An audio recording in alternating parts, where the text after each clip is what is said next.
not just women are in danger, but all marginalized people, where being uniquely different right now might truly be considered a crime. It seems as though we had all slipped into a false sense of comfort, that justice would prevail and that good would win in the end.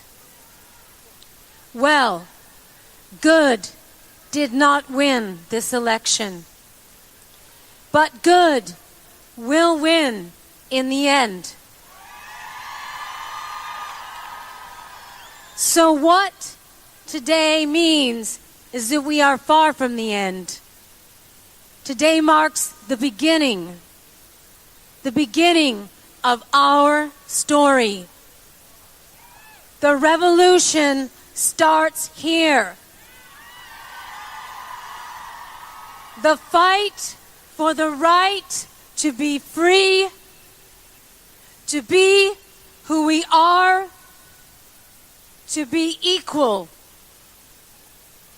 Let's march together through this darkness, and with each step, know that we are not afraid. That we are not alone. That we will not back down. That there is power in our unity, and that no opposing force stands a chance in the face of true solidarity. And to our detractors that insist that this march will never add up to anything, Boston Red here with Friday Java, a weekly magazine of political theory, polling, and commentary. It is part of the history called people that make up this fascinating journey. We are part of the Obama network. For that, we make no apologies. What we pledge to do is give you the facts on a bridge to history. What body politics is, the most up-to-date theories of political science and psychology. Stay tuned for this incredible ride. Boston Red, peace out. This is Friday Java on the 6th of October 2017, coming to you from WBRN Radio in Boston on the Boston Red Network. As we move on here, let's get the bumper stock story or whatever escapade here covered very, very quickly. The NRA has supported legislation coming from the House, Tommy Ryan, etc., supporting some federal curbs on bumper stocks. That's response to the terrorist attacks in Las Vegas. Announced it will give political cover to a growing number of Republicans who have indicated willingness to consider regulating bumper stocks, devices that allow a legal semi-automatic rifle to mimic the rapid discharge of a fully automatic weapon. Less clear is whether the move signals an opening for future action on the issue that has divided the nation. This is from the Washington Post, and produced virtually no new restrictions in recent years. As the Congressman John Lewis from Atlanta says, there is not going to be any meaningful gun legislation under the present administration of DJ Trump. The number of people killed, 59, 60 or whatever, doesn't really matter in these terms. This is just nothing more than window dressing, period. And the NRA knows it, and as LBJ used to say, anyone's been to a goat roping contest. These people that are lining up behind it,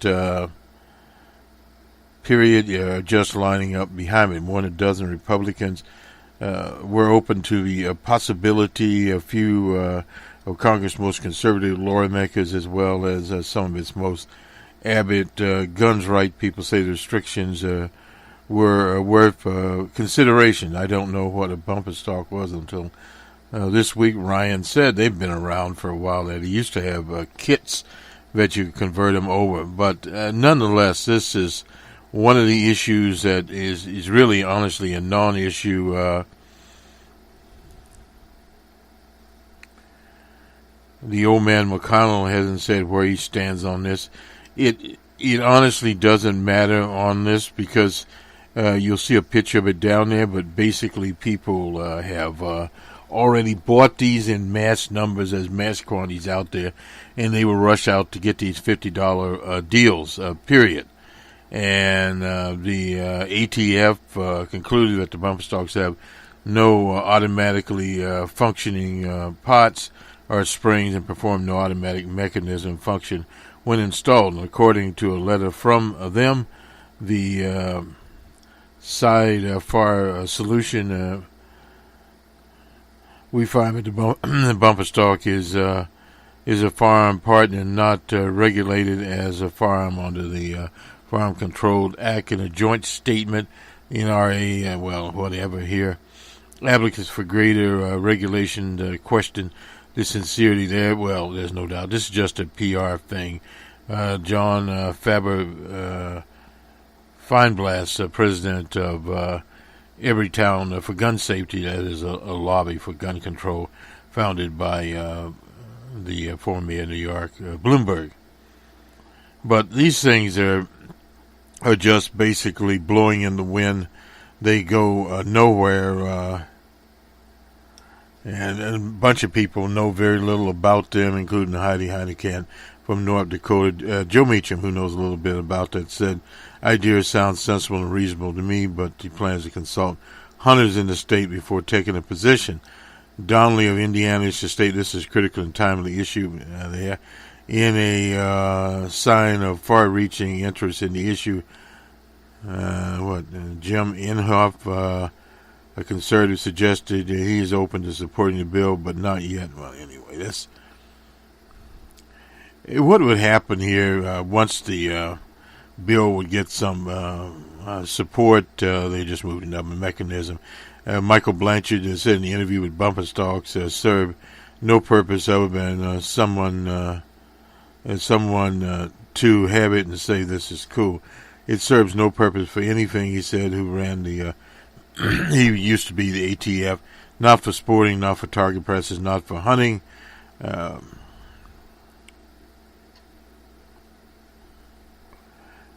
he said, the firearm technology, as we said, outpace what is going on here in Australia. And this is where we'll move back to the Australian plan. They have an amnesty program going on that makes sense. 51,000 firearms have been handed in. The premier there, Turnbull, said about that many, 50 legal guns in the country. So, 200,000 in Australia. Tough gun laws, of course, there severely limits the chance of that type of situation. They had in the 90s in Tasmania a Port Arthur there, 35 people were killed by lone gunmen.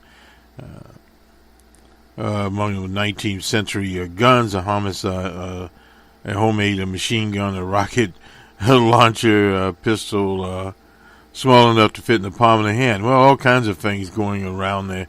Fremont for the first in 20 years, Australian weapon collections were destroyed. You're not going to find anything getting destroyed here. We have more important things to deal with. The decertification of Iran by DJ Trump. This is a nuclear deal with Iran. He'll decertify this. You can expect this to happen with this type of militaristic administration. And you can expect all these little conflicts to heat up, at least from the rhetoric point, and some in terms of actually armed confrontation. This is very similar to what would have happened on the administration of Hillary the Monster Clinton. You would have seen a lot of small wars. Now, she would have not decertified the Iranian arms deal, but at the same time, all these little very small wars like the Libyan conflict, etc., would be moving along here. Part of the problem is DJ Trump has surrounded himself with a bunch of generals. Some of them have been around 40 years and never won a war. They have been in these skirmishes, Afghanistan, the Baghdad skirmish, etc., and never came out with any definable military victory. They're still in Afghanistan running around there, and now they've moved commandos into Niger and places of that nature. 3 were killed the other day. That is something that just did not start with DJ Trump. Under President Barack Obama, the same situation was there, the expansion into Kenya and various places of that nature. So these low-level wars are, as one writer said, the wars of the 2000s, 2020s and on period. This fix-it or nick-it approach from Tim, the cotton picker from, Arkansas. You're going to have all these people going on here. The Iranian president, Rouhani, said that he won't reopen the agreement.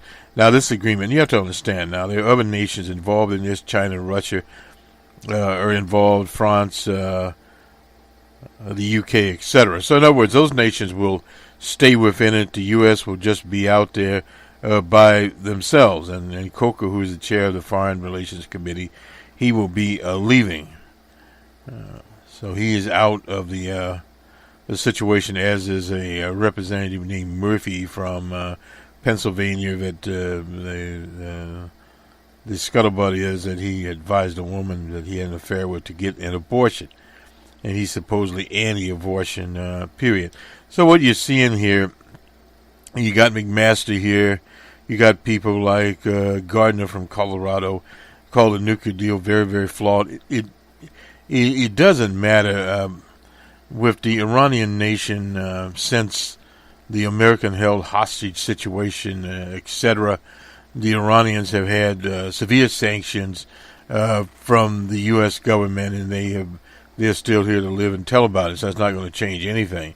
It will affect the price of petroleum, but other than affect the price of petroleum there and some warmongering, because what has happened is the military capabilities of all these nations have changed, and there is more and more parity coming. This is the same situation with the People's Republic of Korea.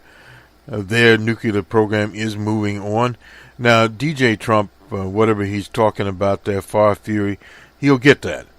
And the best analysis we've seen in a war with the Democratic Republic of Korea, and it would be a war, no doubt, would escalate into nuclear weapons. There's only about an 80% contained possibility there, maybe 90%.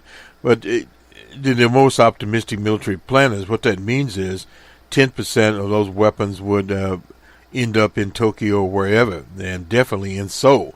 So in other words, if that happens, you're going to have a large rate of casualties, many more than what happened in Vegas last weekend. So again, these are very, very tricky proposals here. Also the decertification of the climate agreement, the Clean Air Agreement by President Barack Obama. That in itself is a totally different kind of situation, in that we've seen the handiwork there, and it was known as Harvey, is known as Irma, and known as Maria, etc. You will see more of those kinds of web activities coming as we move on with this climate fiasco. There's no doubt about that. DJ Trump was down throwing paper towels this week in Puerto Rico and talking about the budget being burst. Well, the budget itself, because the U.S. Has obligations as a national government to take care of these types of situations, and they cost money. And in the case of Puerto Rico, you have a utility there that is bankrupt, had not been served properly. That has to be taken care of. And you see many, many, many other things like that. So in a basket, you see these things, and we'll go to Obamacare, particularly Medicaid in states like under the control of Boss Walker, that's Wisconsin. Badger Care wanting to charge people fees to be on Medicare, or Medicaid, excuse me, and low fees, maybe $1 or $2 a month, but $1 or $2 a month counts for people that have very, very low incomes from the very beginning, and limit the time that people could be on it. And what that just means is, if they have chronic health problems such as hypertension, diabetes, etc., they will just simply in the interim just die. So in other words, that's basically what you're talking about if you cut to the chase. The rest of this stuff is tomfoolery. Here with Medicaid under President Johnson, you're going back 60 years. Is inconceivable in 2017. What will happen here, and the conservatives understand this, that the fight for single payer will continue on, and it's only a matter of time. Is it going to be 4 years, 8 years, or 12 years that a progressive administration will come in and correct these ills? So in other words, their time is very, very limited. In Kentucky, we had Kentucky Connect. There under Blevin, he has eliminated that, more misery in the state of Kentucky. And the same thing at Boss Walker under his Badger Care, and this fool in Arkansas, Asa Hutchinson, saying that they're going to lift people up. Part of the problem there is that many of people that are disabled, can't work, are not going into the work pool. They will end up like people working at Walmart that work these impossible hours, and as they go into the holiday season, they will work willy-nilly in November, and then they will have cutbacks in the hours that they get. So in other words, their incomes will not expand under these schemes. So you'll have the working poor working and never catching up, period. And this is what is happening with Medicaid. You have things like insulin. The newer types of insulins are very, very expensive, and people won't get this, which means with things like diabetes, they will just simply die. And that's what the Republicans should just come to, is just tell the people, look, we want to kill these people. It's that simple. This is not trying to excite people, anything like that. You go to any medical institution, they'll tell you the same thing. So that pretty much puts to rest where DJ Trump is going with Medicaid and his supporters. Medicare is coming. And these states that are trying to get modifications here, including Oklahoma, Minnesota, etc. This is with the Medicare people. The Wall Street Journal had an article on what they call Section 1332 waivers, a provision that allows states to adjust how they implement the Affordable Care Act, as long as they can prove it does translate into a loss of less affordable coverage. This Tom Price, before he took his swan dive, was working on that, but he's not there to work on anything at all. In Iowa, another thing there, Doug Oman has repeatedly described the Iowa stopgap measure as critical to expanding the marketplace. The plan would abolish the Affordable Care Act exchanges there and convert consumer subsidies into a type of GOP tax credit. New financial buffers would help insurers handle customers with particularly high medical expenses. Without the measure, over 20,000 families, early retirees, self-employed Iowans would likely either go uninsured or leave Iowa. Well, that'll be happening. Those who sign up for the 2018 exchange coverage face premium hikes of 57% on the average from a single insurer that is in that marketplace. So these are some schemes that the Trump people will have to destroy Obamacare. Minnesota. This is Oklahoma sent a letter, said it, saying it was withdrawing its federal waiver request because the administration officials had not provided any answers. We appreciate the work of your staff, etc., etc. That's from Terry Klein, the state's health secretary. The benefits of significantly lowering insurance premiums thousands were realizing the benefits there, but they were not able to do it. The same in Minnesota.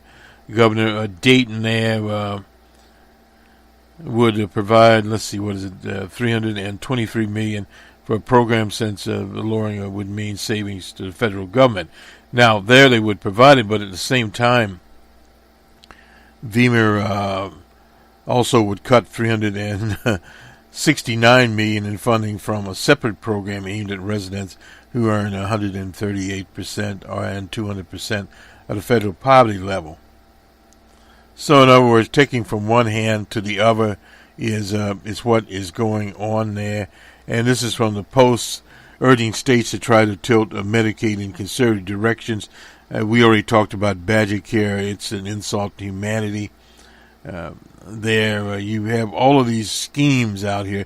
Republicans want to reduce Medicaid funding by $834 billion over a decade. This is the whole idea of eliminating the Affordable Care Act, period. And they try to do this another way around. But what progressives have to do is organize against this, and we're starting to see the work, but the work has to be constant, because these people are working literally 24/7 to destroy a humane system, what little humane system there is out there, period. And this price character has been priced out. Arizona again seeks to limit a 5-year limit on Medicaid benefits. The problem there is diseases like cancer, diabetes, hypertension do not have a 5-year limit. This is the same scheme in Kentucky. These schemes just go on and on and on, and they are continual schemes, charging $1 premium. We already talked about that. For people with income as low as 20% of the poverty level. So, in other words, people that get just a few $100s a month would have to pay $1 to be on it. It's symbolic, but at the same time, what it's telling people is they would move out. The Clean Air Act is another scheme that they have going there. The Clean Power Plan that they would like to eliminate, that was under President Barack Obama also. We talked about that in other shows, what they plan to do. The Bloomberg people, to argue the Clean Air Act violates, Clean Power Act violates the law. Republicans have been talking this. You have to understand, the Republicans represent the fossil fuel industry. It's really that simple. And contrary to anything called science out there, period, and what you just face is, you're going to face continual situations here. Let's just move here to... We're going to have to devote a program to this. I see it right now.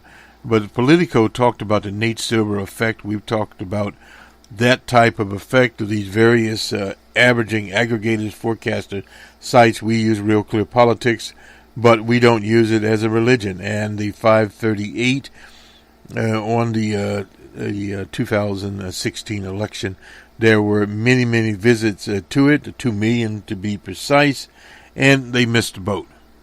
What is happening here, the averaging of polls? Well, it doesn't matter if you average the polls if the polls themselves are wrong. And Silver's instructions to journalists to how to handle it, the journalism rooms are understaffed, literally, in most places. They do not have the type of correspondents there that literally have the time to devote to this type of situation. Many of them no longer even have a political reporter there because of consolidation. Taking a paper like the Des Moines Register is now under USA Today. They've no doubt cut back on their political staffing. Ms. Jacobs is now with Bloomberg, so she has moved on. There are some people there, but at the same time, there are holes, and that's just one example because of Iowa and the Iowa primary. But you go to the LA Times and various other outlets, some of the political reporters have disappeared, period. So you have a mass interpretation of what's going on. here, and this Politico article is just the start of it. And when we started looking at this, said, "Oh boy, we're going to have to do a special just on this because there's a problem." Now, the American Association for Public Opinion Research, a very long article here. I'll just read a paragraph or two. The 2016 election, a jarring event for polling in the U.S. Polls, pre-poll fueled high-profile predictions that Hillary Monster Clinton was likely the winner.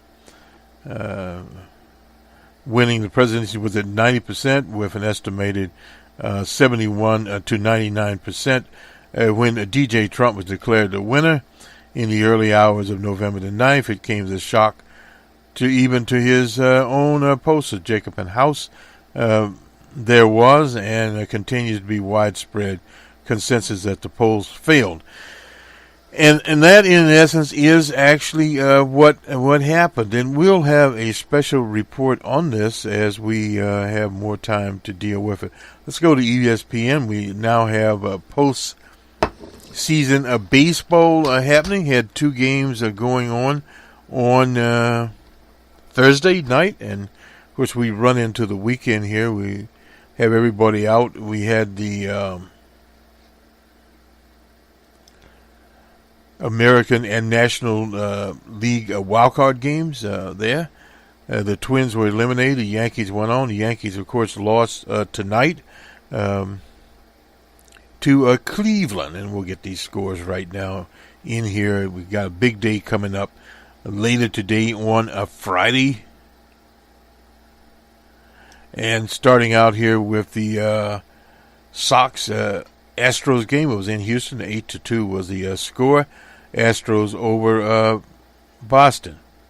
Period there. Mr. Sale did not sail to a victory. And the other game, the Yankees were shut out in Cleveland for a zip. So that is how things are shaping up quite literally. So in other words, we'll look at the schedule here for the next 2 days here. On Friday, we'll have again, will be the early game at 2 o'clock Eastern Time from Houston, Boston, and Houston. And the second game at 5 o'clock Eastern Time, the Yankees will be in Cleveland. And then the Cubbies play at 7 o'clock the time there in Washington, D.C. They play the Nationals. And then the Arizona Diamondbacks will be in Los Angeles. That will be the last game of the day there at 10:30. And on Saturday at 5:30 or so, 6 o'clock, whatever, that is Eastern Time. Chicago will, of course, be in Washington. And Arizona will play the D-backs in Los Angeles. That'll be the 9 o'clock game. So we have two games moving there on Saturday, two games. And later today, 4 games coming there. How these series will turn out? Well, at the present time, Houston and Cleveland are very strong in the American League. And we'll have to see what happens in L.A. and in Washington with the Cubbies. Kyle Hendricks will be going there, and Strasburg for the Nationals. Very good pitcher there. Mr. Kershaw and Taijuan Walker will, as they say, in Los Angeles between the D-backs. Those will be the pitchers there. In the Yankees, Mr. Sabapany will be the CC Sabapany, and Corey Cuba will be pitching for Cleveland, I assume. And then we have Drew Pomeranz and Dallas Keuchel. Dallas Keuchel versus Dallas Keuchel anyway. That will be Boston and Houston. And so we go on this Friday jobber here. The people, incidentally, at Larry Sabato's shop, they have an event coming up next week. We'll talk more about it tomorrow night. On the 11th of October, they'll be showing a film about John F. Kennedy. The house that JFK built is the title of it. We have a little trailer. If we have time, we'll put it on the back here, and it's about a 2-minute or so a trailer. You can listen to it. And we'll see you on the week that was. We also have a Numbers Man program. That's the economic program. There's some numbers coming out later today, and we'll get a look, sort of a snippet, into what happened with the various hurricanes, Harvey, Irma, and how they affected the jobs report. So we'll be looking at that. And the open source report, we're moving along with that. It's about, 65-70% done. So we'll get it done this weekend.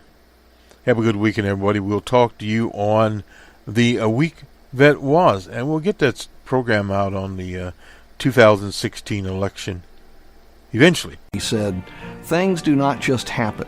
They are made to happen." At the time, the president hoped that he would be the one to shape the future of the nation. But assassins' bullets in Dallas changed all of that. So when and how do we fairly assess the short life of President Kennedy? The 100th anniversary of JFK's birth provides a good opportunity to try. Time cannot fully erase the inspiration created by his public words and deeds. They altered history, and they continue to be a source of fascination for new generations who didn't live during Kennedy's presidency. In many ways, JFK's success in life was partly of birthright, predestined by the power and privilege of the Kennedy family. But his birthright was just the cornerstone of his legacy.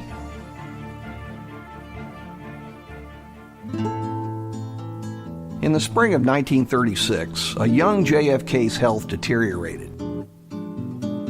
He had been studying at the London School of Economics, but had to come home. They thought it might be jaundice, they thought it might be some other sort of disease, and it turned out it was Addison's disease.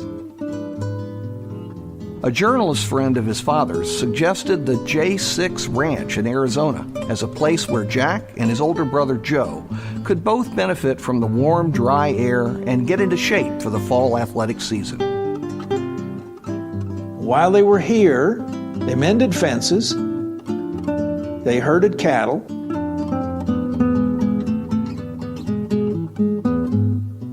but also they worked on building the office that Jack Speeden, the owner of the ranch, had. and they spent the whole summer on it pretty much.